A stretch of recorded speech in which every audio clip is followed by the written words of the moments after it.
Welcome to year 2 of A Mick, a Mook, and a Mike.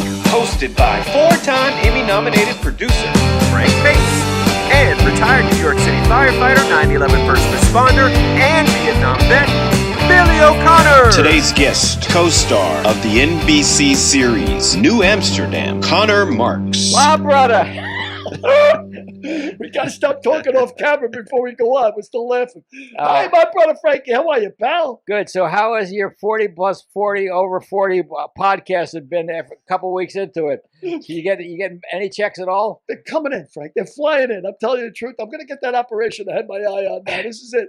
I'm going to finally get in touch with my inner woman. It's a prestigious award for you to be picked amongst the 40 podcasters in America. So even if you're not proud of you, I'm proud of you for you. I can't believe that your name is not there. I mean, what's the deal?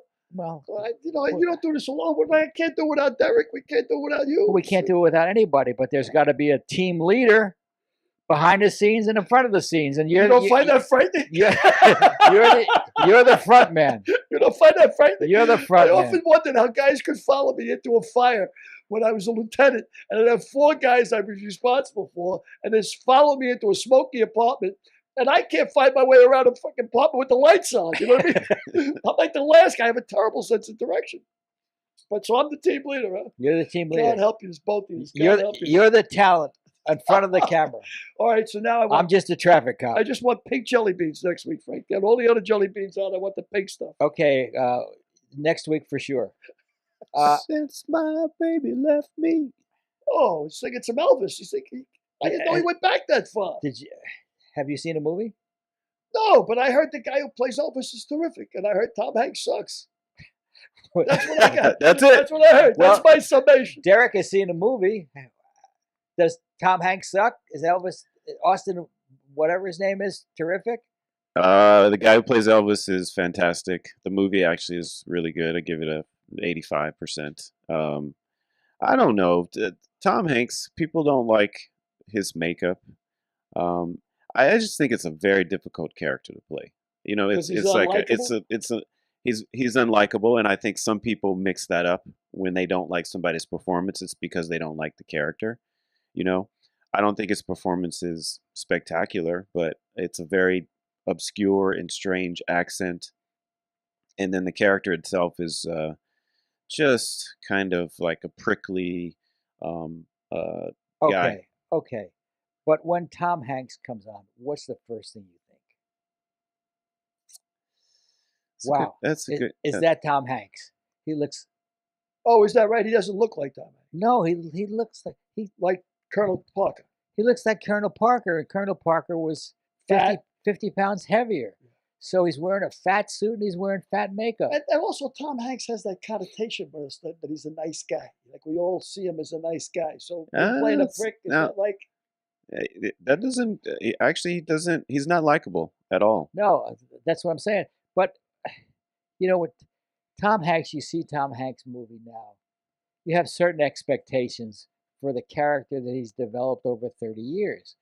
You can't break away from that character in a movie like Elvis. Like, for example, when a guy comes on who plays Elvis, I've seen the trailers. You don't say, "Oh, wow, that's so-and-so from such and such." Right. You know, you just say, "Wow, he's a pretty good actor." I would have rather had, and I'm sure Tom Hanks gives it a great performance, but I can't get over it's not Tom Hanks.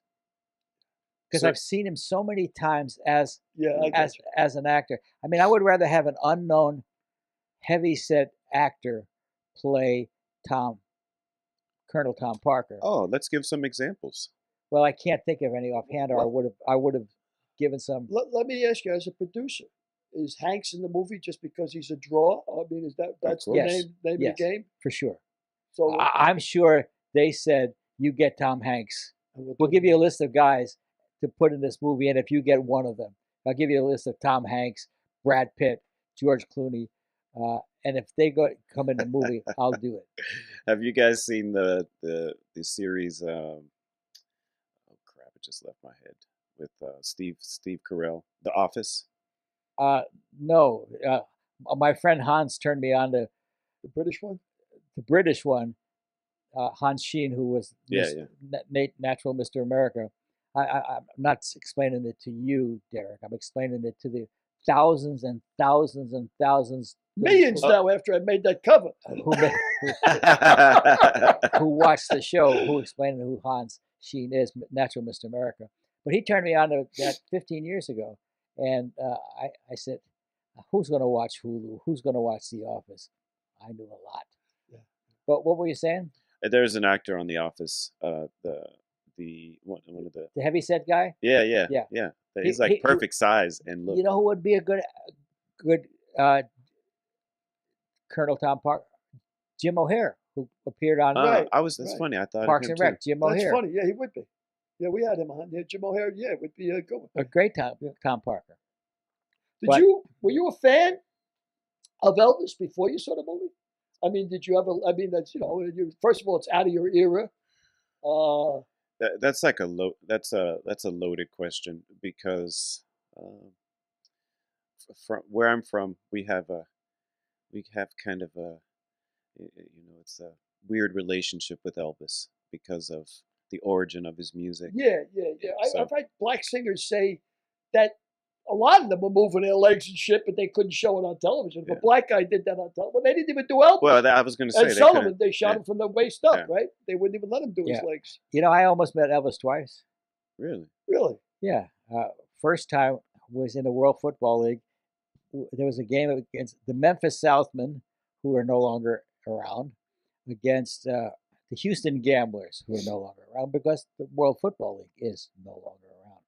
But Elvis lived in Memphis, and he would go to all of those games whenever he was not gigging out of town.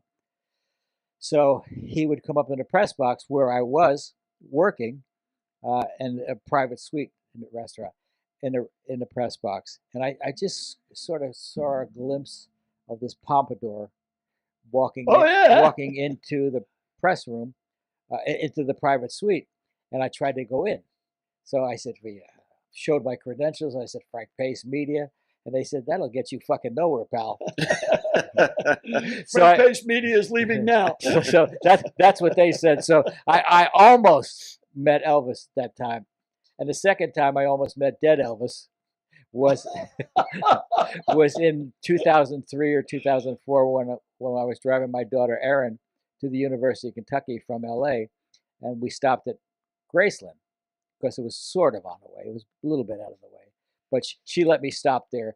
And then when we got there was like a 2-hour line, 3-hour line to get into Graceland.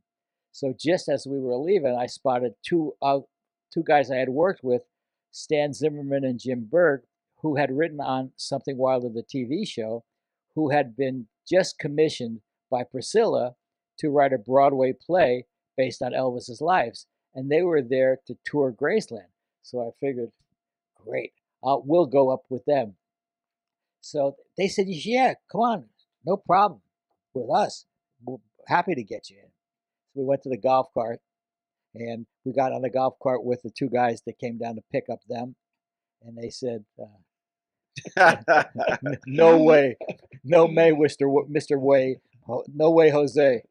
You should have stuck with Lennon's Tomb. Yeah, you should have stuck with Lennon's Tomb, so I didn't get a chance to see him either. Tell me something, and this amazes me. I mean, they were commissioned to write a play about Elvis's life. I would think a play like that would be a home run. I mean, with his music, how come it never came to pass? Well, who read the book? Maybe their play was not good enough, or maybe they couldn't find the financing. I mean, the music alone, you would think that You would think. And also, I read where maybe Priscilla, maybe they didn't write it. It was probably a well-written play because I know Jim and Stan, but maybe Priscilla didn't write the play. Play didn't present Elvis in a way that Priscilla would have. Yeah. I got another question for you guys regarding the fat actor who would play the fat actor. Mm-hmm. What if, hypothetical, what if you By guys... the way, I'm sorry to interrupt you. God damn it. But we have a great actor coming on by the name of Connor Marx. He's not fat, though. Never mind. No, he's a good actor, but continue. You're in the middle of that question. Yes. What if...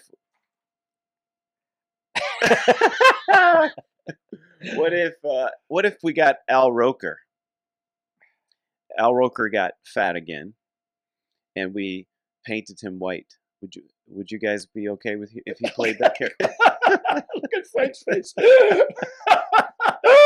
Would you be okay with that? Frank's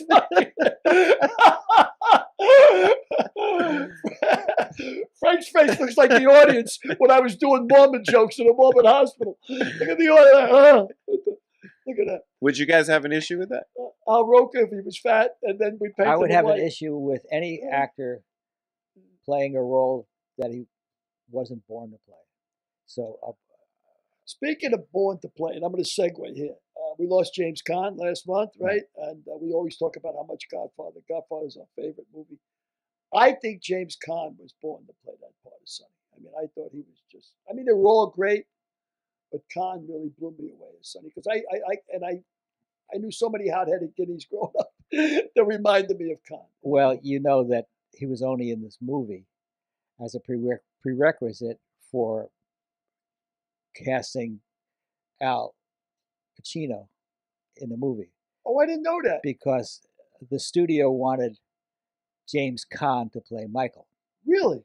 and Al Ruddy, the producer, and the writer, who directed Coppola, they both had their heart set on Pacino. So, and they insisted that it be Pacino, and the studio finally relented. But they said, okay, you have to take James Caan then to be Sonny. And Al Ruddy and Coppola didn't want Caan because Caan wasn't Italian. Oh, he wasn't Italian? No. Oh. But he played an Italian. Well, he movie. played him great, man, to a T. Yep. And can you picture that in opposite roles? Can you picture that movie I can't. with No. Pacino as Sonny? And No, I can't. but see you know they wanted like Ryan O'Neal to Right. play to play Sonny. You know, they were just thinking of movies. Yeah, I guess money again, right? Yeah. Ryan O'Neal, they want him to play Rocky, right? They weren't they looking at when the They wanted Ryan when O'Neal, Stallone, yeah, Stallone to they play wanted- everything because he was hot. was hot. Yeah, I of the original cast of The Godfather and The Family. Now the only one left, I guess, would be Talia Shire, right? Oh, and DeVal. DeVal's still around, right? Sort of. He wasn't the family, but Yeah. he was one of the main characters. Yeah. But I got another question. and Al, Al Pacino. So you got producers or people who put movies together like Weintraub and Weinstein, unfortunately. Who do you think is the best ever at putting together, like they put together so many great films? Because this is a controversial statement, but Harvey Weinstein has put together a lot of great films over the years. So you think anybody's comparable to that or better? Oh, I think a lot of people in the old days were. David Lean comes to mind, I think. I don't have any opinion on it. Yeah. You know, it's Well, just, we can a lot of people are really good, but there's so much luck involved. Yeah. There's so much luck involved to putting together a movie, to putting together a TV show. You know, if you watch The Offer on Paramount Plus, you would think it's Al Ruddy, but you know, Al Ruddy presents a version of himself that's maybe a little bit different than the way Al Ruddy was in real life. Perspective. So yeah, A lot of people say Robert Evans was responsible for really Yeah, making the finished product. yeah, there were so many people are responsible, and it can go wrong at any different Yeah. way. I would challenge that though. If somebody has my challenge to that is somebody has a list of great movies. If they've been able to string along 10, 12, 20, even 5 great movies, then there must be some sort of assembly of talent that they have put together in order to make a great film. Well, you know, is Orson Welles on that list? I don't know. People Yeah. think he made the greatest movie of all time. You know, it doesn't take great talent to cast, Marlon Brando in a movie. All it takes is money. So, it takes a lot of things to to put Paul Newman and Robert Redford together in a Western. I mean, it takes a lot of luck, and anything could go wrong. Also, a poor marketing program can kill a great movie. So I don't think there's an answer to that I could give. Well, the reason I thought of David Lean is just because Dr. Zhivago and Lawrence of Arabia, those big scope, huge scope, and Lean came to mind because of that. I mean, two of my favorite films. What do you think The Godfather is the greatest film ever made, in your opinion? I mean, what would you say your top three are? That's a tough question, I know. I mean, I think Gone with the Wind, because it still holds up, even though it's 1939. I would go with The Godfather as number one, in my opinion. And me, I like Lawrence of Arabia. I'll ask you differently. If you could see three movies before you died, which three would you see? I don't think The Godfather would be on my list. Godfather. Well, you probably saw it 10 times already, right? Yeah, but I would want to go to my grave happy, not with. I got Lawrence of Arabia, The Godfather, and shit, just left my mind. I'll come back to it. So two out of my three are in yours. Well, let's come back to it afterwards because Derek's got to think about it. I got to think about it. Let's go to Connor Marx. Cool, let's do that. Man, this guy is on it. Oh, perfect. Hi, Connor. How are you? Hey, what's up, everybody? You're on? We're on real life television? We're on real life podcast. You're so Bob Burgundy. That's Billy O'Connor, How are you, my Connor? friend. And What a pleasure, Billy. that's my other partner, Derek O'Connor. Hello. Derek O'Connor. Hey, Derek O'Connor. Derek Harris. It's a day of Connors, We got Connor O'Connor, Billy O'Connor, Derek O'Onnor. I always knew you had some Irish in you. I always knew it was hidden in you. Frank O'Connor. 13%, Billy. Actually. That, my friend, is a great clip. Thank you, Frank. On so many different levels. You're talking for Janet Montgomery, who's the actress who you're interpreting. It's all in one take, with the exception of the time you go around a corner. There's no cutaways, there's no pulling up, and you have to interpret for her. You have to do her lines perfectly. You have to interpret perfectly, and you have to hit your marks. Not to.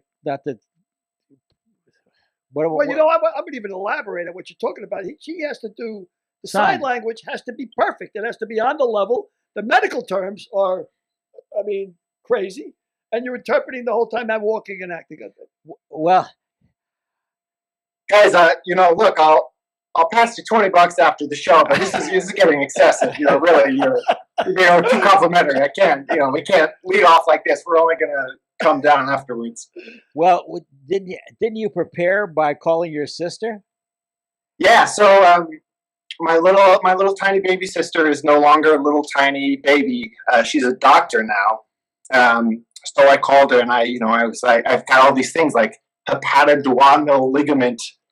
I'm trying to remember they're like frozen in my brain because I would just be walking around town like getting a sandwich like hepatoduodenal ligament, hepatoduodenal ligament, hepatoduodenal ligament.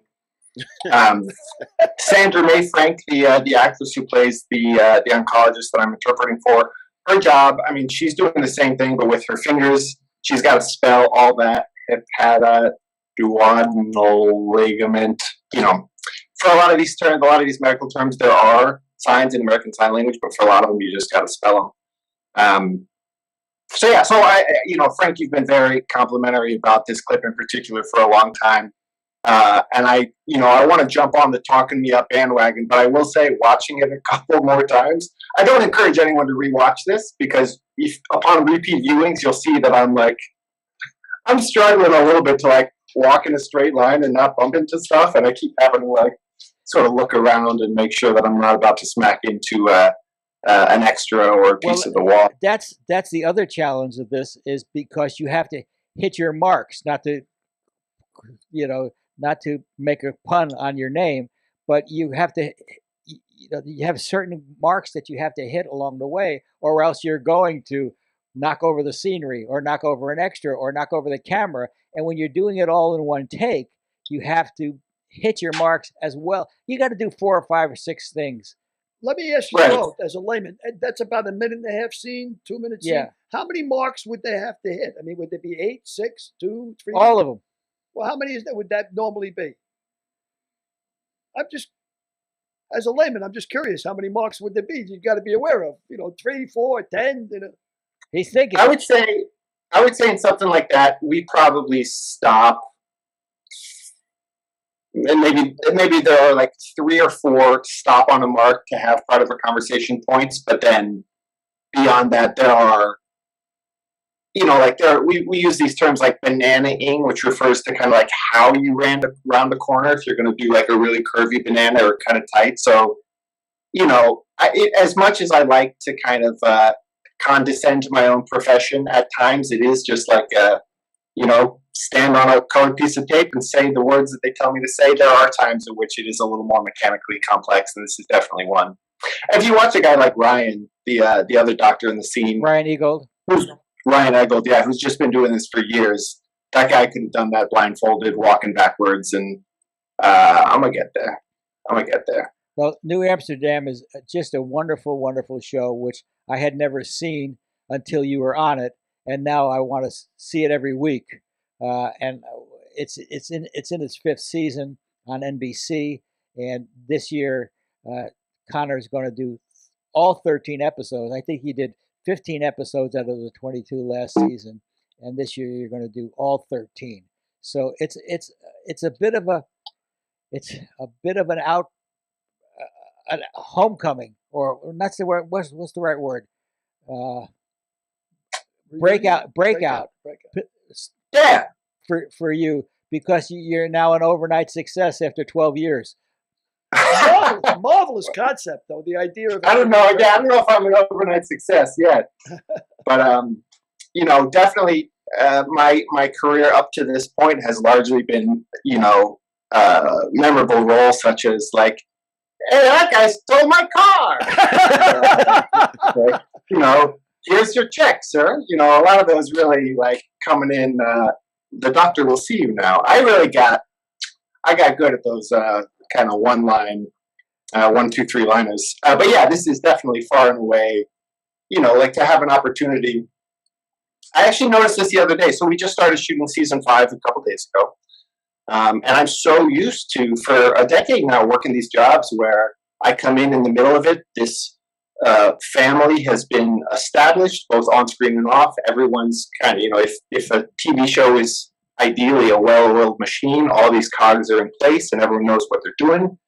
And I come in very helpless and just in sort of like always asking for an adult to lead me to where I'm supposed to go and tell me what I'm supposed to do next. And it's interesting coming back to season 5. We've got a whole new, a bunch of crew members are new, and I kind of watched the other day as a number of the PAs were sweating a little bit and struggling to figure out where they were supposed to be and what they were supposed to do, sort of that first day stress. And I realized that, oh shit, I'm sort of the senior classman or like a sophomore or something, that like I have done this before. I'm not the new kid in town, and I do kind of know not only what I'm doing, but how this ship is supposed to sail. And I found myself in a position where I thought, do I have not a responsibility, but do I have the opportunity to kind of offer, non-condescendingly if possible, offer a hand to some of the folks who are coming in new and shepherd them into this experience? And it's definitely never a position I've been in before. So it's pretty swell. And I'm sure those checks are pretty swell after being few and far between, or fewer and farther between in the past. Well, Frank, I've found a myriad of ways to cash in on this body in the past decade.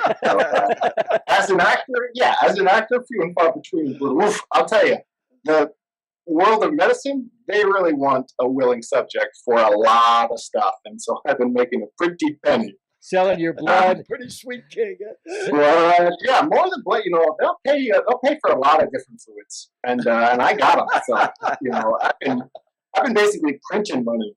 Well, actually, Frank always tells me from the day I got this job, I think Frank's first piece of advice, and sort of like most consistent piece of advice, is like, don't spend your whole paycheck. Which I do appreciate. I think is wise, but save your money.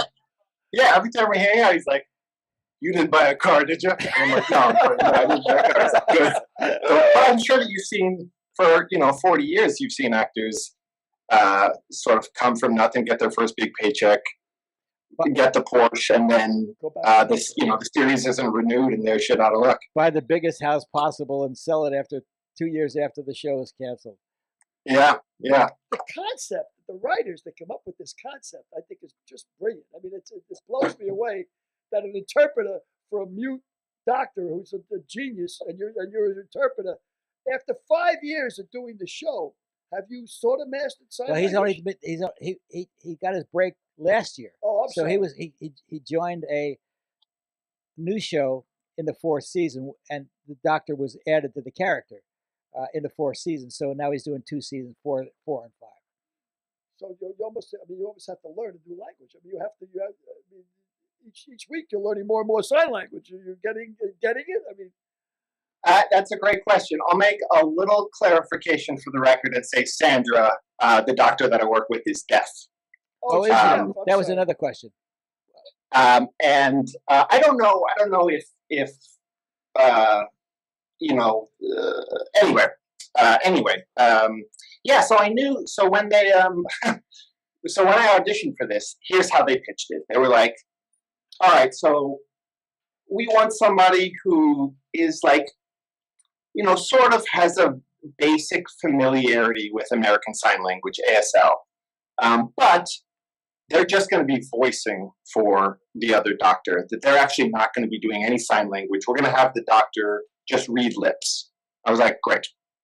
Send me my audition, no sign language. It was just, it's like 3 pages or so of a bunch of medical jargon, standard stuff. And then I got maybe like half an hour after I sent it in, I got a text from my manager, and she was like, "Hey, they want you to do a callback. They want you to do a callback right now, like in 15 minutes. But one little thing, now they want you to do sign language for the rest of the scene." And I was just like, oh my God, because it's, I was lucky that I did have somewhere between an acquaintance and a casual fling with American Sign Language from having learned it years ago. But I was not at the level where I could be even vaguely confused with a qualified medical interpreter. So I'll keep the story short, but it was essentially the most heart-pounding 25 minutes of my life, where I told my agents, just like, get me as much time as you possibly can. I got about an extra half hour to essentially learn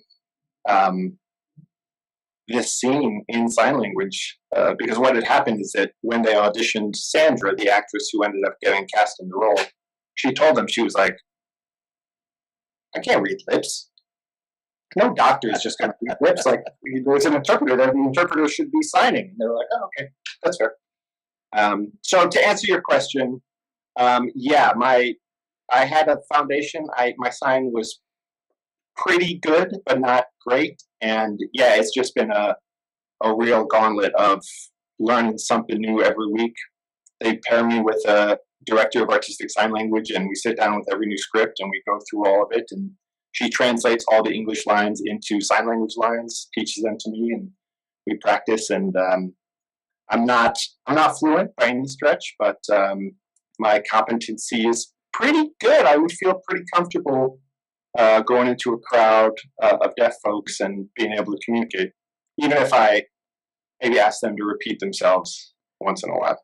Well, the great thing for me watching you is that you're a co-star, but you're voicing the words of a star, and your performance has got to be of that of a star in order to pull it off, because all of the medical jargon and everything you're saying, she's got lead dialogue. You've got support actor dialogue normally, but as it turns out, you're almost a star of the show or a secondary star of the show as is she, and that's incredible to me. I am trying to cheat my way to the top, if that's what you're asking. Yes, that's a good way to put it. You're cheating your way to the top. Yeah, we actually. Oh, I'm sorry. No, Frank, go ahead. I interrupted. You go ahead. Go ahead. Frank and I had lunch a couple weeks ago, and you said something very similar, that you've got the dialogue of one of the leads, and I hadn't thought about it like that. And I've actually thought about it several times while rehearsing, preparing for season 5, because I've always struggled a little bit with, television is theatrical. It is full of dramatic devices to make it more interesting and compelling as a watched medium. And so I was trying to find a balance of, like, to what extent do I try to portray or try to mimic an interpreter, in the sense that, do I include the sort of pauses and staggered, what's the word? Nuances. Exactly, yeah. Like, it would be realistic and authentic if I am actually, interpreting on the fly. Or do I kind of massage it a little bit because it is a TV show, and especially a hospital procedural that clicks so fast and we want it to be compelling? Do I kind of give it that oomph? And anyway, so I've taken your wisdom and kind of just sprinkled it on the dome, like a little bit of a cranial paprika up there, to try and inform that question. And there's no real answer. I think the answer is somewhere in between. We do cheat it a little bit, but we all are also trying to hold ourselves to an authentic standard. And it's an evolving question, and something that it's cool to have things that. It's cool to not know things. It's cool to go on set and have mysteries and curiosities and be able to investigate things as you're working. It keeps it fresh. And yeah. Were you intimidated at all when you did the first couple of shows working with Ryan Eggold and Janet Montgomery? Oh my God, I was shitting my pants. Yeah, it was just.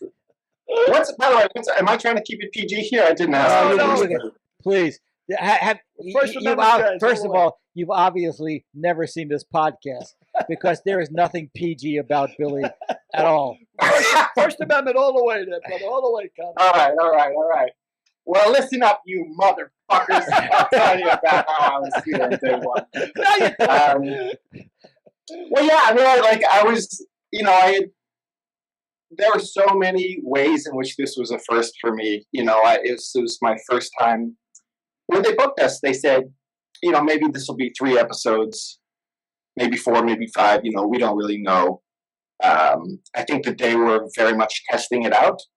And I think what they found was that Sandra, the actress who plays Dr. Wilder, is phenomenal. And they realized they had a real treasure on their hands. And so that they did the smart thing and just kept her around for, it's going to come out to be 26 whatever episodes. But anyway, at the time I was, I'd really, again, the work that I had done was so limited in scope. So I was coming on for my first, what could have been a multi-episode arc, whether it was 3 or 4 or 5 or 20 or whatever. So that made me nervous.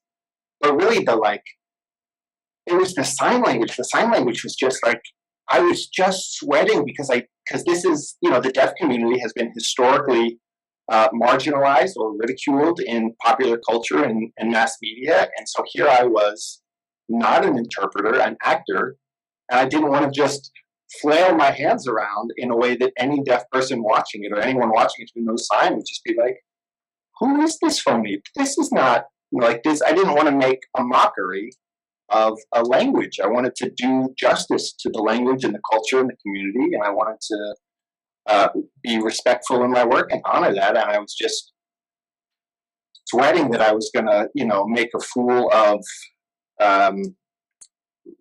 make a mockery of the sign language.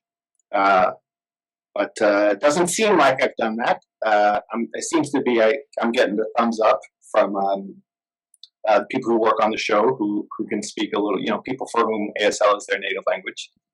But yeah, I actually did a movie with Ryan in 2013. It's called Lucky Them. He played this heartthrobby young musician who was courting Toni Collette's character, and I played Toni Collette's assistant at her job at the office where she worked. And he was very sweet. The first day I was on set, he was like, "I know you." And I said, "Yes, we worked on Lucky Them." And he's really he's a sweetheart. It was one of those things where I tried to keep it cool, but I was obviously very touched. And I was like, "Oh, you remembered me. It's so sweet." And they're all, I've done enough work to know how easy it is for ego to infiltrate a set, especially multiple seasons in, when the show has established itself and people have established careers based on the work they've done on the show. I know how easy it is for people to get a big head and become prideful and to become self-involved and egotistical about the work or the on-set dynamic. And I'm not just saying this because we're on a podcast, but truly everybody on this show, top to bottom, is the just fucking sweetest, kindest, most down-to-earth, warm, welcoming group of folks I've ever worked with. Ryan, Janet, Freema, Tyler, Jocko, they're really like bowled me over how cool they were and how just down to hang they were. That's great. Is Don Scardino directing this year? Yeah. So Don Scardino, whose episode I watched recently, whose episode of this show I watched recently, is the producing director, which, Frank, you can tell us a little more about what that, I don't actually know what that means, but he's my boss, and so I do what he says, and I, try to smile extra big when he's around. Yeah, producing director is a director who is also a producer, obviously, but that means he'll probably direct, out of 13 episodes, he'll direct maybe 2 or 3 episodes, but he'll be there when the writers are not there, and he'll guide the other directors along if they so need it. He's just a safety gap, but he's a terrific director, and that's why the executive producers of New Amsterdam wanted him, and he's a New York native, so that helps. Sweetheart of a guy. Yeah, we had him on a podcast. Just a great guy. Very real. Guy. Very cool dude, and incredibly funny. That guy's got jokes. Yeah, he was really good. He does, and he was a terrific actor. Also, he was in Jesus Christ Superstar on Broadway. He's done a lot of work. Before you mentioned it almost casually that you wanted to make sure that you acted like a qualified medical interpreter. I didn't even know that was a thing. I mean, I thought that they just wrote this for the part. It seems like it'd be a narrow career field. You know what I mean? Qualified medical interpreter. So interpreters can specialize in different areas, and some interpreters, will really. I think different areas require different specializations. So an interpreter who is used to working in a school is probably going to have a tough time working for a doctor all of a sudden. I don't know the rules. I'm sure that there are certifications and legal hoops to jump through there. Let me just mention, Billy, that deaf people get sick too. And when they go to a hospital, they need interpreters. Really? Yeah, deaf people get sick. They got illnesses too. He's not just interpreting for doctors. He's interpreting for the patients. For sure. Probably 90% of the qualified medical interpreters interpret for the patients, not for the... You see, that's why it's not as narrow a career field as I thought it might be. I was thinking, wow, that's a hell of a thing to go into, and it's worse than journalism. So have you found that you're getting auditions for better parts now? And do you find that you're less desperate as an actor going in for auditions? Oh, well, desperation is something that lives deep down. That's bundled under many, many layers. And so, that'll be a treasure that we carry with us for the rest of our lives. No, it's been transformative. I mean, I really, it's like a kind of fortune and gratitude for which I struggle to find words, because, a lot of the folks that you've had on your show have been literal Hall of Famers, people at the apex of their career or industry, and I'm proudly, happily here representing a subsect of people who have been working very hard and not seeing that same level of success, and it really, I don't take it for granted, and I know that I'm in an industry that is incredibly mercurial and can turn around at any point, and there's never, I don't know if this is true, but it feels like there is never, or at least in no immediate sense, some secure floor that I can rest on. It does feel like doors have been opened that were closed to me for years, and it is still my responsibility to work just as hard, if not harder, to make sure that I'm taking advantage of these opportunities. That it's night and day, the kind of stuff I'm going out for before this job and the stuff I'm going out for now after this job. But I know that it can all change in a heartbeat, and I know that the show itself does not guarantee any consistency of these auditions. That really, like, if I don't show up and do the best work I can, they're not going to keep calling me back. So it definitely opens the door, but it also, it's my life, it's my career, it's my job. I got to really keep hustling as much as before. It doesn't give me the luxury of kicking my feet up and cracking a beer at 11 a.m. because I've got it made. And buying a Porsche and a house in Malibu. Yeah, Frank, I know. I'm not going to spend my money, man. All right, get off my back. That's money, dude. It's almost counterintuitive. You would think that now you're going to pay the rent, you don't have to worry about that. But in actuality, it's making you more driven. Like you have to live up to what you last did and be better in your next gig. Let me ask you, how does it feel to be the black sheep of your family? Because Connor and I have some history. His father and his father's twin were my best friends growing up in Valhalla, New York. Johnny and Jerry Marx. His father was Johnny Marx, who became the preeminent emergency room physician in America. His twin brother Jerry, is a predominant pediatric cardiologist in Boston.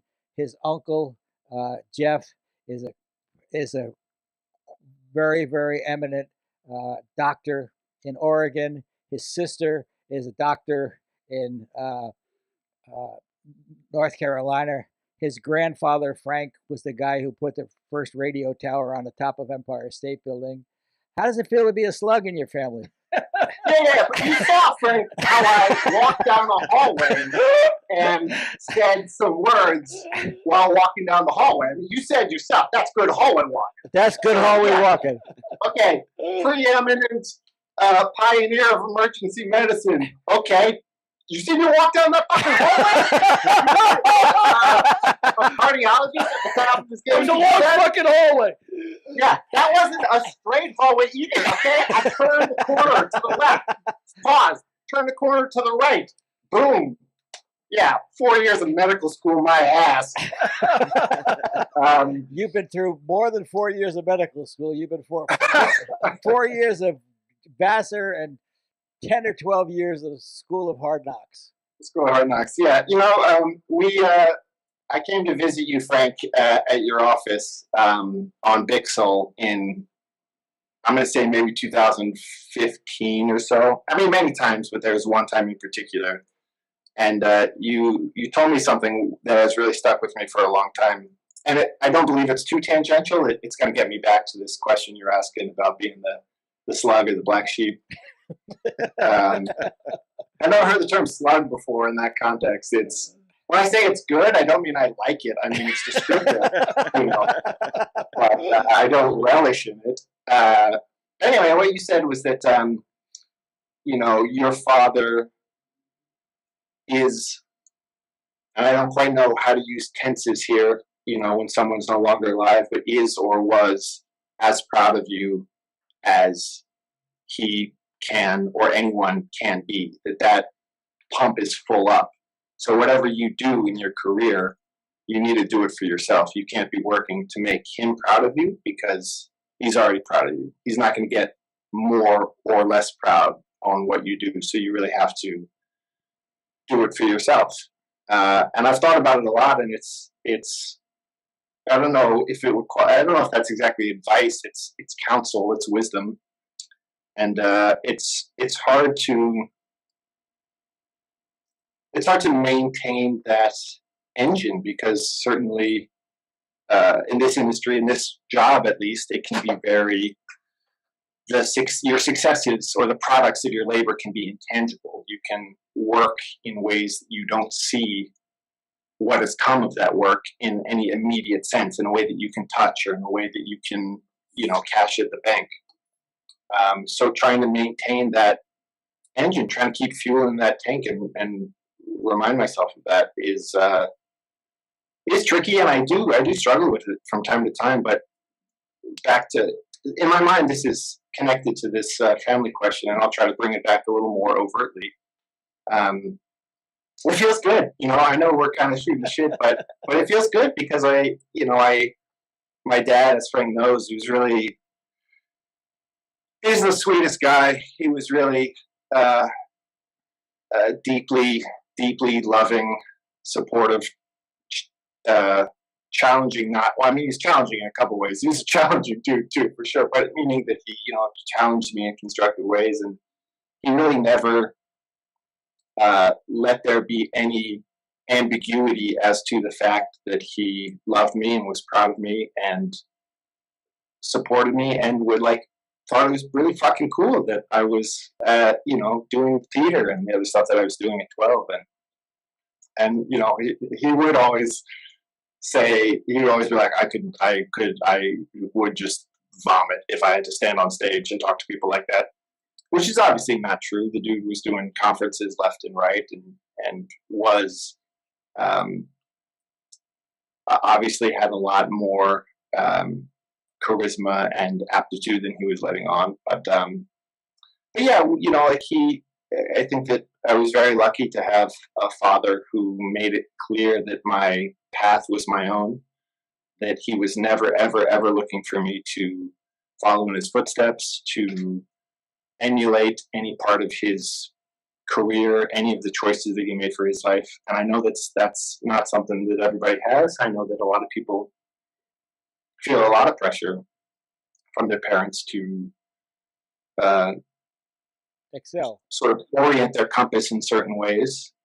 And so it certainly, there are moments where I look at, again, my little teeny tiny baby sister who is a doctor and think like, damn, I hope she's ready to support me in a couple of years. Yeah. You say, but also, you say, damn, I hope she's as happy as I am. Yeah, well, I hope she's happier than I am. I wouldn't wish my level of happiness on my worst enemy. But oh shoot, I was hoping that would get a laugh. It's a little sadder. Yeah, it got me the question. I said, why would he say that? Why would he say that? Yeah, let's leave the comedy to Billy. What drove okay. Oh, all right. or my stupidity? Let's leave it to the agent over here, the agent. What drove you to the footlights at 12? You were 12 years old. You were on the stage. What made you want to be an actor? Was it somebody that you saw on stage influenced you? Why that? With all the doctors all around you, why? That's a great question. I think there was, I'm sure, part of me as a child that was, I think that you can establish an identity in one of a couple ways, and one of them is through sort of tribesmanship and community and wanting to look like and act like and appear like those around you. And another way, and they're not better or worse, just another way to sort of find that identity is through opposition and contrast, and say like, okay, well, you are this, so I'm going to be this. And I think that's probably part of it was, I don't think that it was adversarial. It wasn't like, screw you, Dad, I'm going to do plays. But it was the, the kind of put my left foot in front of my right foot in that direction, and it just kept going. I think I did theater in high school because I did a couple plays in middle school, and I did theater in college because I had done theater in high school, and then I, acted when I graduated college because I wasn't prepared or trained to do anything else. And then at one point I woke up in my 30s and was like, well, damn, I can't change careers now. I've made my bed. I just got to sleep in it. Yep. Since New Amsterdam hit, how many people from your past have reached out to you that you hadn't heard from? So look at the gleam onto the gravy train. I bet that's happened to you. Look at you. There is the fantasy of, everyone that I had a crush on in high school being like, I never paid you much attention back when we were 15, but how could I not see it? You're so, handsome and charismatic. Let's be together. Turns out that is just a fantasy and does not or has not happened in real life. I get a lot of people saying, like, hey, my mom and dad watch the show. I think that's our sweet spot. So not a lot of people in my peer group. So yeah, the true answer is like not a ton of folks, but every so often I'll get somebody who'd be like, yeah, I don't know the show, but my mom watches that, I think. I'll be like, yeah, we're getting those moms good. We're getting that viewer base. And will Nestor Carbonell, my friend Nestor Carbonell, be back this year to direct? I don't know. He directed one last year, and he was great. He is an actor's director, obviously, because he is an actor. It's very similar to Ryan Eggold, one of those directors who, after every take, will come up to you, and even if it's like a very mechanical, not sort of emotionally charged scene, something that ostensibly doesn't require as much acting muscles, will come up and just be like, yeah, good. All right, here's what I'm thinking. And the directors who are actors first tend to whisper, is what I've noticed. They really like to come up right in radio. All right, man, all right. Here's what I'm thinking. I want you to think back 10 years. I want you to think back to the first date you went on with your girlfriend. The first time and it's like, the scene is like, just I'm making a phone call to say like, hey, I need another bag of O-negative blood up here. Like, I want you to think about the time that your mom didn't hug you. This shit is intense, but I love it. I eat that up. Well, Nestor's a great actor. We worked together on Sunday Susan for 5 years, 4 years, 88, 93 episodes or something. Really? Yeah, we really did. Wow. He's a terrific guy. He truly impressed the hell out of me. Very, I showed up on a day that I wasn't working. I was coming in to maybe get a COVID test or do a costume fitting. He was busy directing an episode. He just sort of caught me out of the corner of his eye, came over and shook my hand. And I know, I'm very happy to say that I'm not near the top of the totem pole on this show. There's no reason that I would have any expectation of him doing something like that. But I think just that's sort of the kind of guy he is, that he wanted to make sure that I felt welcome, and I think it's a really smart idea as a director, because if you can make someone feel welcome, then you make their ideas feel welcome, and then when they're on set, they're not worried about making a mistake. They're on set and they're willing to experiment and take risks. And I think that you get a lot of good stuff when you are willing to make mistakes and when you are willing to look like an idiot. And you can really only convince someone to be willing to look like an idiot if you establish clearly that you do care about them, that it is a safe space, that, nobody's going to yell at them. Anyway, so he was a really... I can definitely relate. He's very smart. Definitely relate. I've been looking like an idiot all my life with no hesitation whatsoever. No problem. Doesn't bother me. I got to ask you. Well, you should, you should have been acting. Yeah, probably. I got to ask you, this is a first for me. We've done over 200 episodes. Who goes to India? Who goes really, I want to hear about this. Billy Matt. Billy Matt. We've only done 103 episodes. 200 sounds better. 300 episodes. I'm Irish. 400. You embellish. You embroider. You lie, Frank. You lie. Tell me, who goes to India to study drama? I never heard of that one before. And then Kuala Lumpur. Tori, tell me that story. I got to hear about it. Yeah, well, I guess I do is the answer to that. And if you ask me why, I think that. So I went to India when I was 19, and the way that it came about was my friend Amanda was another student at Vassar with me, and she said, "Hey, I think I'm going to go to India," and I said, "Can I come?" And she was like, "Yeah, come along." And similarly, years later with Malaysia, I had a friend, Jackie, who went to Malaysia on her own initiative and for her own project. And I was like, "Oh, Malaysia. That's cool. Can I come?" Yeah, let me ask you, And, would you ask if you could come if they weren't females? both of these were non-romantic friends. Yes, pretty definitively non-romantic. Okay. Good friends. Yeah. I've done some very unintelligent, highly performative things in the name of having a crush on someone. And in fact, very likely could have seen myself moving to a Southeast Asian country, but I just happened to get lucky. And in this case, these were two friends. So really, like my job on New Amsterdam, I'm really making my whole life I've been making a career of riding other people's coattails and just jumping on the bandwagon when other people are. Yeah, well, there are a lot of people like Stephen Lang, Don Scardino, James LeJour, William Russ, et cetera, and so forth, who rode on people's coattails for a long time until they hit it on their own.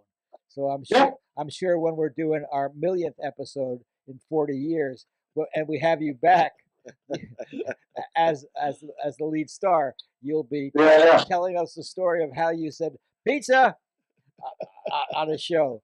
But so there's nothing wrong with riding on coattails until you get a chance to hit. That's for sure. Let me do the man. We'll do our 1,000th episode next week. Yeah. Let me do the man. So Connor, who as actors do you? I don't want to say emulate, but who? I'm sorry. Influence. Who is? Well, I didn't want to say influence. Why don't you? Wait. Let me give you a sign language that you can. A universal sign language. Why don't you two stop fighting for 1 second, okay? Fighting about the numbers, the math. I don't care how many episodes you've done. I don't care who asked the question. Okay. Jeez, reliving my parents' divorce all over again here. Influence. What actors? You get the dogs. What actors? You guys can never split up. That's impossible. What actors do you admire? You'll go down bickering, but you'll go down together. What actors' work do you admire? I'm going to answer that question in an off-screen way, and it kind of ties into our Nestor Carbonell conversation. I did an episode of NCIS maybe 5-6 years ago. In its 13th or 14th season, Mark Harmon is the number one on the show, and he, had a long, incredibly storied, incredibly successful career before that show. And anyway, this was very much in my I don't know. I think my character ended up being named Buddy, but was written just as the Buddy, as the moniker, the role of friend. And they gave him some, I think, silly name. I think they ended up calling me Milo Torbrush, just to sort of make me feel cool. Because I think, that's something that happens at that level when you get a little teeny job and they can't give you any money. My agent will be like, "Can we get him a name at least, so he's not just friend number one?" Well, let me just break in, because I always say, give an actor a name. You don't want it to be a friend or a pizza delivery guy. Give him a name, because on his resume that'll mean more than a pizza delivery guy or a cab driver. Give him a name, and all of our casting directors always give it. All of our writers always give them actors a name. Yeah, it feels good. Yeah, and I say that I have a role, kid number 2. I actually don't even think I was kid number 2. I think I was kid number 3 on a movie. I've got plenty of those. But you should change them also in your resume, because whatever you were kid number 3 on, nobody's going to look at that casting to see whether your name was Giacomo or kid number 3. So Giacomo. What if I changed them all to just Giacomo, like different last names, but the first name was always Giacomo?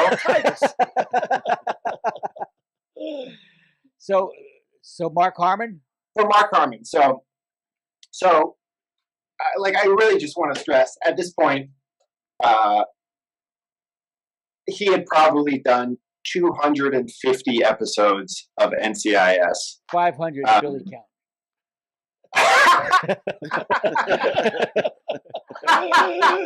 I'm getting the dogs now. Now I want the dogs. That's good. I'm mad that I didn't think of that one first. That's very, very clever. Yeah, so he'd done a million, Billy County had done a million of these, and I was there for, maybe I was going to be on set for one day, and I was there. It was the day of the table read, and I remember it was back when we were actually doing live table reads. Frank, do you still do live? You're doing Zoom table reads, or do people get together in person? We're doing live on multiple cameras. So okay. On multiple cameras, we do live. On the single cameras, we'll probably do Zooms still. Okay. Yeah, we've been doing Zoom table reads for a while, but this was back in the day. We were doing live table reads, and he just walked around, the 4 or 5 tables that were lined up together, shook every single person's hand, said, "Hey, I'm Mark Harmon. What's your name? What are you doing here? Glad to have you." And right there, I was like, "Oh man, that's a dope move. I'm gonna remember that." And then later, the table read broke, and I had maybe 5 minutes to get to my fitting, and we're on the Paramount lot. Sure. No, I know we're on a labyrinthic studio lot in Los Angeles. Mark Harmon's got maybe 15 minutes to get a bite to eat and then go to the next. He's shooting. He's going to have a 12-hour day, one of 5 that he does this week, that he does every single week. And in looking for my fitting, I open a door and poke my head in, and I see Mark and one of the producers sitting at a table. They're having lunch, and I was just like, "Oh, I'm so sorry," and I didn't even say any more than that. Just started to close the door, and he went, "No, come in." And I didn't know. I was like, "Is it a trap? Is it a trick? Do I actually come in? I don't know what to do." And he got up from his table and he walked over and he opened the door again and he said, "Come in." And he said, "I remember you from the table read." He said, "What are you looking for?" I told him I was looking for the costume shop. I was looking for my fitting. And he was like, "Oh, I'll show you." And I thought maybe he was going to point me in the direction. And already I was feeling very inappropriately placed in the middle of this guy's tiny little lunch break. And he just starts walking through the set. And he leaves his lunch on the table and spends the next maybe 6 or 7 minutes walking me through all the sets, and he's kind of giving me an informal tour, saying this is where we shoot this is a little thing about this. And he walks me in person up to the door of my costume fitting, knocks on the door, hands me off, and the whole time I was just floored. I thought, what are you doing, man? Somebody at that level, there's truly no reason except for being a genuinely good guy that you would do something like that. And it was a deeply influential moment for me as an actor. And I thought, if I'm ever lucky enough to be in a position like that, I hope that I can remember that and remember how it felt to be treated like that, and that I can kind of make other people feel as included and welcome and special as they made me feel. It's very easy, especially in Los Angeles. There are so many hundreds of thousands of people who want to be actors, I think, and I can be guilty of this as well. It's easy to condescend, and it's easy to sort of brush them off, and you just feel like you're surrounded by this zombie horde of actors. And so for him to take the time to make me feel seen like that, it was cool move. It was a really cool move. I'll never forget it. That's really amazing. Actually, it segues me to a W.C. Fields line. Supposedly, when he started W.C. Fields, he was the kid that pulled the curtain on vaudeville. You know, he pulled the curtains for the other actors. And he said, and I vowed right then and there, if I ever made it big, I'd never forget that kid that pulled the curtains. Because now that I'm a star, did I forget that kid? He goes, no, I think about him every day, and I say, fuck him.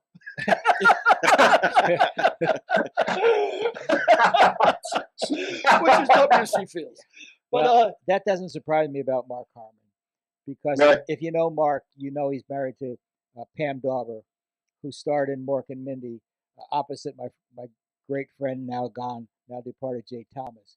And you have to be a wonderful person to be married to Pam for so long, because she's just the sweetest soul, and she wouldn't marry a slug. Wait a minute. I'm here 10 minutes ago. I was the slug here. Yeah, well, she wouldn't marry anybody less than Mark Harmon. That's a really great person. Tell me, I'm going to just change the subject completely. Tell me about the jambalaya and you, and why jambalaya in New Orleans. Would you have I heard you make a mean jambalaya. Is that on the Where are you getting your information on me here, Billy? You got people that you sent down to track me down? What is it? You know a little too much, my friend. And Dewey sausage, shrimp, chicken, okra. What do you put in your jambalaya? Come on, I got to know. What's my social security number? You know, let me see how far this rabbit hole goes. Give me what are my top 3 fears? If you're going to do social security number, I'll give you like 20 numbers instead of 10, because I like to spread it around. You know, I'll give you a long. So come on, tell me you make jambalaya. I heard that's the word. I graduated college, and like I said, all I've been doing was acting. All I've been doing was theater, and I think this is a tell the truth kind of podcast, right? We're bearing our souls here. Is that correct? Yep. Good. I think that the reality is that I was kind of afraid of making a go for it. I think that there was something about saying, hey, I want to be an actor, I'm going to try to do that scared the hell out of me. Because once you say, this is what I'm trying to do, then suddenly you open yourself up to the possibility of failure. So when I graduated, I was like, I don't know if maybe I'll be an actor, maybe not, who cares? So that if it didn't work out, I could, lean on the fact that I had not openly confessed to wanting to do that. I don't recommend that strategy to anyone. It's, I don't judge younger me for doing it. I understand why I did, but it was an act of fear. And anyway, so I spent that first year after college doing a bunch of stuff. And what I told myself at the time was that I was giving myself the opportunity to, just be an adult.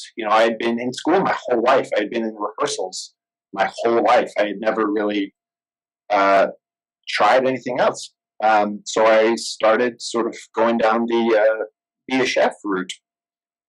And there was a little while there where I thought that that's what I was going to do. And I worked a bunch of kitchens in Seattle, worked a bunch of kitchens in New Orleans. But ultimately it took about a year. And then I was like, nah, who am I kidding? I'm trying to tell stories, and then jump back into it. And it was, I loved the opportunity of getting to work in kitchens. It's probably the closest to the military that I'll ever come in my life.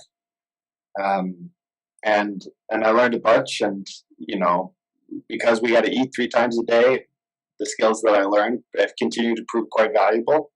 But yeah, to be honest, like, as hard as acting is, I don't know that I could hack the kitchen scene. It wrecked my body, and that's hard work. What kitchens did you work in New Orleans? I'll ask you for Billy. Yeah, please. What's the question? What kitchens did you work in New Orleans? I worked at it's called Canseco's Market on Esplanade. It was like a little sort of corner store that had a kitchen in the back. And here, this is a very, I feel like, how Frank Pace would encourage me to sort of talk up my resume. for a long time, I listed myself as the sous chef there, which was technically true because I was reporting directly to the chef, Patrick. What I omitted was the fact that it was only the two of us working there. So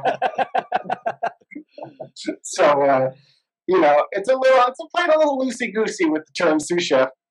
But yeah, worked there for, I don't know, we were in New Orleans for maybe 4 or 5 months. A group of us went down there and started a theater company, which is ended sort of right in the pandemic, but had a good 13-year run. It's called New Noise Performance. And then to make a little money and to keep going on the side, I worked at Canseco's Market on Esplanade. I had not thought about that in a very long time. Well, leave it to us to bring out something you haven't thought about. Yeah, what else do you guys know? Who have you been talking to? Well, let's throw it to Derek.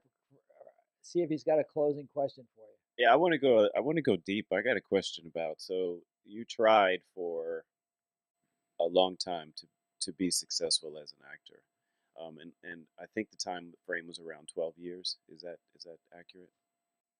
Yeah, I graduated. A decade more or less. Okay. What was the hardest time? What was that moment where, that moment where you're sort of thinking, I can't do this. I had a rough audition today, or haven't had any auditions. What was your most difficult time? That's a great question. I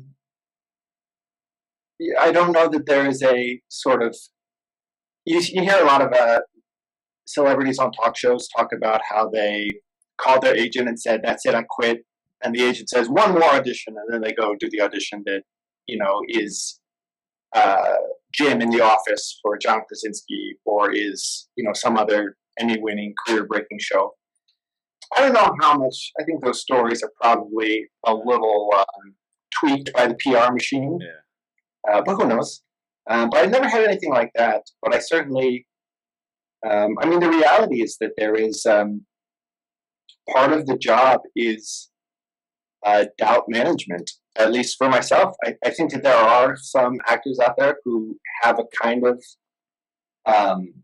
bulletproof belief in themselves and conviction that is not tested, and I think that's admirable and laudable and good for them. But that's not been my experience. That I think that you try to believe in yourself and you try to maintain that flame, but rejections are cumulatively a data point, and at a certain time you start to look at them. And I think for me it was in probably around 2018 I started to just get a little bit older. I started to get into my late 20s, and I was able to more easily visualize a concrete future or a forking set of possible futures. And I had up to that point really been fine struggling as an actor because I didn't have a mortgage, didn't have a kid to support, all that stuff. And I just started to extrapolate this lifestyle and say, okay, well, we're not seeing a lot of movement. We're not seeing a kind of linear progression the way that you do if you work in a lot of other jobs where you get promoted on a kind of schedule and you can sort of imagine what your life is going to look like next year and 5 years later. That this is an industry where you can go from 0 to 100 with one job, or you can, it's unpredictable. And I was just starting to look at, whether or not I loved it, whether or not whatever degree of success I was having, is this the position I wanted to be in 5 years later, 10 years later? And I think that that's a question that's always going to be with me, because I do think about the future, and I do think about a kind of life that I want. And there are many ways in which the irregularity of acting does not allow you to place bets on that picture. You do have to be comfortable with instability, and you have to be comfortable with not knowing. And that was a time where I was thinking, shit, I kind of come to Jesus moment where I'm saying, like, we're not done. We're not, if I was running this business in any other field, I would say, like, hey, we've got to look at the numbers here. We've got to look at the data. We're not turning the kind of profit that makes a sustainable enterprise. Something needs to change. But there was something that Frank said to me, has been saying to me for years, which is, we talk about this idea of luck, and somebody, we say, oh, he or she is so lucky, they got this job or that job. And the reality is that, you hear no 1,000 times, 10,000 times, and then you hear yes. That's luck. That it's really a game of survival. It's sticking it out. It's one of the first things that Frank told me when I moved to Los Angeles, actually, when I kind of first hung out with him, is he was like, it's just about outliving your competition. Yeah, it's funny you say that, because when you said doubt management, I wrote down something that I said the first time I met you, which you don't remember, but the first time I met you was in 1988 at the 20th anniversary of Valhalla High School graduation. I was the commencement speaker, and I brought a couple of people back, one of whom was your dad, because your dad had been the valedictorian of my senior class, and I brought, I was going to mention him in the speech, and in that speech I said, relative to doubt management, I said, and luck, if after 50 times somebody says, after 50 no's you quit, that's bad luck. After 5,000 times somebody finally says yes, that's good luck. And I've always, that's really prevalent in the business, because especially as an actor, your life is built upon rejection. You have to go through hundreds of no's just to get a yes. And you have to persevere until you get a yes to be lucky. And that's all I got to say about that. That's pretty cool. I'm funny, when he said doubt management, I wrote it down too and circled it, because I've never heard that term before. But yeah, even as a comic, you're insecure. Do I have the nuts? Do I have the chops? Am I going to make it? When am I going to make it? And, like you said, doubt management. You got to be able to overcome that. The last question for Connor, Billy? What do you put in your jambalaya? I'll say this. I'll say duck fat is a nectar from the gods, and you can never go wrong. That's cool. That's good. I'll take that away. So anybody who wants Connor Marks' jambalaya recipe, write to amicamookanamike.com, and we'll send it in the mail. I'm joking. Enclose $15 certified check. I'm jonesing for it right now. I can think some jambalaya right now.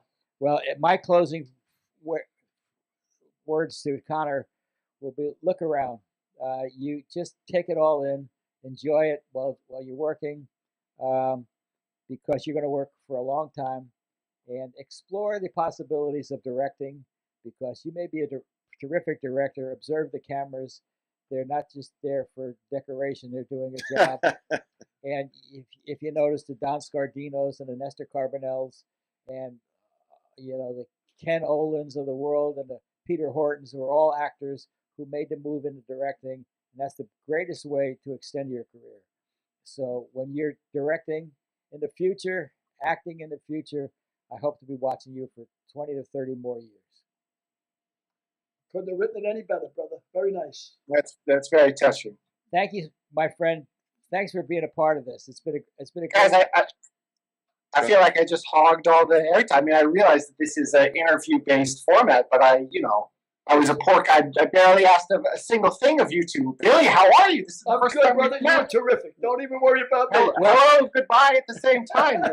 Well, to quote William Russ, Rusty Russ, who was just on, maybe a week or so ago, he said, "I had so much fun doing the podcast. There's nothing more than an actor likes than an hour talking about himself." Yeah, I mean, I had a blast. I just feel self-conscious, I want it to be fun for all three of us. It was fun. It'll be fun for our millions of viewers as well. Millions. Thanks, Connor. Thanks, everybody. Pleasure. Thank you, Connor. So that was a nice approach to take. The doubt management thing, even 300 episodes, we've never had a guy say doubt management. A guy on his way up. That's good. Yeah. At the cusp of stardom. At the cusp of stardom. Obviously, he's got the chops. He's got the chops, and he's got. Yeah, and you brought in another quote. What was it? Zombie horde of actors in LA. I thought that was great. Very interesting guy. Very guy. I hope he soars.